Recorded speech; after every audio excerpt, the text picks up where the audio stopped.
ও দেখো কি সুন্দর একটা ইউলো কালার পাখি, বের হয়ে যাবে। জাম ধরি খাঁচা নিয়ে আসো। বাচ্চা মনে হয়। গাইস দেখেন কি সুন্দর কিউট একটা বাচ্চা, মাশাআল্লাহ। দাও দাও এটা মনে আবে পাইছে রাস্তায় না? ওই চারি না। ইউলা বাবাকে দাও না তে ইউলা পাখি কামড় দেয়। মা তো দিও না ট্যাম্প করা নাকি রে শামিম? নামো নামো নামো নামো নামো। ট্যাম্প করা রে?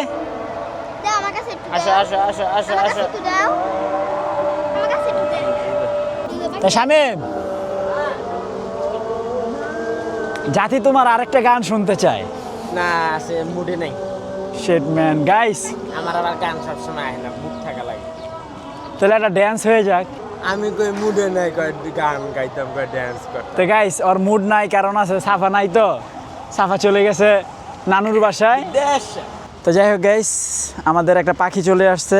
এটা কোনো একভাবে আমাদের কাছে আসছে, হয়তো আমাদের ভাগ্যে ছিল। তো এখন হচ্ছে ওর যত্ন নেওয়া আবার শুরু করব ইনশাল্লাহ। এখন এটা মেল না ফিমেল দেখে আরেকটা পাখি আনতে হবে আবার। তো রায়ান তুমি ওকে যত্ন করো, হ্যাঁ তুমি থাকো, হ্যাঁ তোমার জন্য আরেকটা নিয়ে আসবো সঙ্গী, নো টেনশন। সেম ইউলো কালারই আনবো, যাও। তো গাইস পাখিটা হচ্ছে ট্যাম্প করা, দেখেন হাতের মধ্যে আছে কিন্তু উড়াল দিয়ে যাচ্ছে না। আর ও হাতে থাকতেও পছন্দ করে, তার মানে যে ওকে পালছে হাতে নিয়ে অভ্যাস করছিল। খাও খাও খাও, দেখছেন এই যে হাত থেকে খাবার খাইতেছে। নাজনীন বলেন। কি করছো? মাছ কাটি।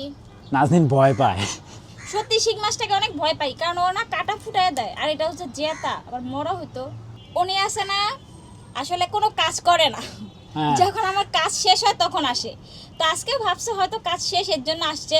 কিন্তু বান্দা তোমার এবার তো ছাড় নাই, এই মাছগুলো তোমাকে ঘষে দিতে হবে। আসছো কেন? শোনো আমি একটা কথা বলি, হ্যাঁ বলো। তুমি আমাকে কোন মুখে এই কথাটা বলো?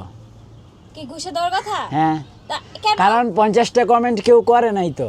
আশ্চর্য, যেদিন 50টা কমেন্ট করবে সেদিন তো তোমার রফা দফা করে দিব।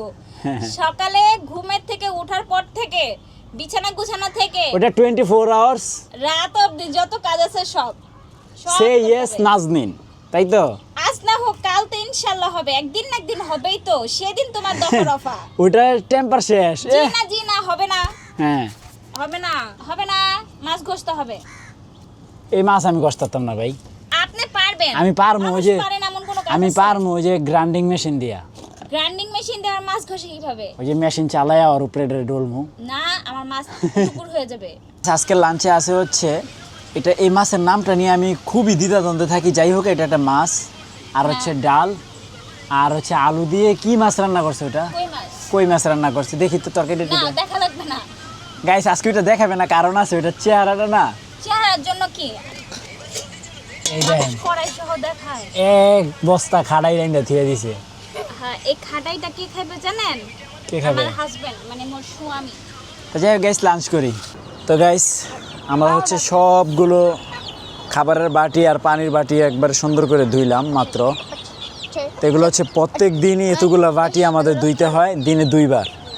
এক হচ্ছে সকালে আর আরেক হচ্ছে বিকালে। তো যাই হোক আমাদের বাটি ধোয়া শেষ, এখন হচ্ছে খাবার দিব সবাইকে। হ্যাঁ পানির ইয়াগুলো নামাও এখানেই রাখো, এখানেই রাখো। বাবা দাদা কি বলছে জানো? কি এই পাখিটাকে বেঁচে দিতে আমরা বেচবো না। বেছে দিব? না দাদা বলছে না, তারপর আমরা বেচবো না। উড়াল দিয়ে চলে যেতে পারে, একটু ভয় লাগতেছে আমার। আমার আরে দেও না, দেখি বিসমিল্লাহ বলে দেখো কিছু হবে না, দেখো আর দেও না। এটা আমার উড়ে পাখি। চলে যাইলে হ্যাঁ আমার হাতে দেখি তাকে। এটা হচ্ছে অনেকটা ট্যাম্প করা। হ্যাঁ দেখেন এই যে হাতের মধ্যে কি সুন্দর বসে আছে। তা বাবা যে ভয় লাগে একটু, হ্যাঁ যদি চলে যায়।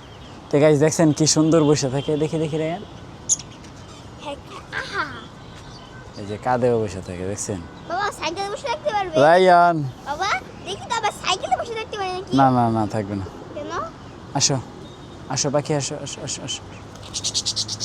আল্লাহ আল্লাহ এখন ভালো হয়েছে না? ঘুরে যাচ্ছে ঘুরতে। এখন ভালো হয়েছে না?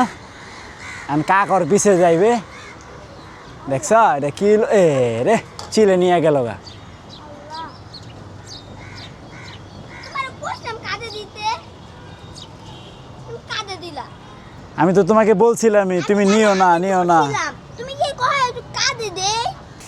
তো যাই হোক গাইস, এটা কি হইলো? তোমার দোষ এটা, সব তোমার দোষ। গেছে গা পাখি। কেমনে ট্যাম ট্যাম দেখতে গেছিলাম, টাইম ভিতরে দেন বড় লাগে এটা মরবে মইরাও গেছে গা, উইরা ছিল না। ভালো হয়েছে না? রায়না কান্দে লইছি নি। বেটারা ট্র্যাম করে হে বেটারা ফাঁকের ভিতরে যে দড়িতে বাইন্ধা রাখে দেখেন, আর আমরা উধারে ট্র্যাম করে একটু উঠতে গেছিল, বেশি দূর যাইতে পারে না, চিলে লয়ে গেছে গা। তারে না তো বেশি দূর যাইবে প্রথমে তো উড়া চালু উঠতেই কষ্ট হয়ে যায়। প্রথমে দশে কাউয়ায়, পরে চিলে আইলো, বুলেটের লাহি না লয়ে গেল গা। হ এ খালি উঠছে এই বরাবর উপরে আইলো, আইয়া থাবা লয়ে গেছে গা। তো গাইস, সন্ধ্যা হয়ে গেছে। তো পাখিটার লেগে অনেক খারাপ লাগতেছে, ওটা আমরা ইচ্ছাকৃত করি নাই। তো যাই হোক, এটা একটা মিস্টেক, অনেক বড় একটা মিস্টেক। তো গাইস, আলহামদুলিল্লাহ ডিনার কমপ্লিট করলাম। তো অনেক দিন পর নাজমুলের দেখা পাইলাম। কি নাজমুল, কেমন আছো? আলহামদুলিল্লাহ। হাই বলো, হাই বলো সবাইকে। হ্যালো রাইয়ান, দেখেন রাইয়ান কই। তো আই হোপ আজকের ব্লগটি ভালো লাগছে। ভালো লাগলে ভিডিওতে একটি লাইক এবং চ্যানেলটি সাবস্ক্রাইব করে দিবেন। Thanks for watching. Allah Hafiz. Guys, ছোটটার পাওয়ার কি দেখছেন? ওর ভয়ে ও চলে যাচ্ছে। কি রে?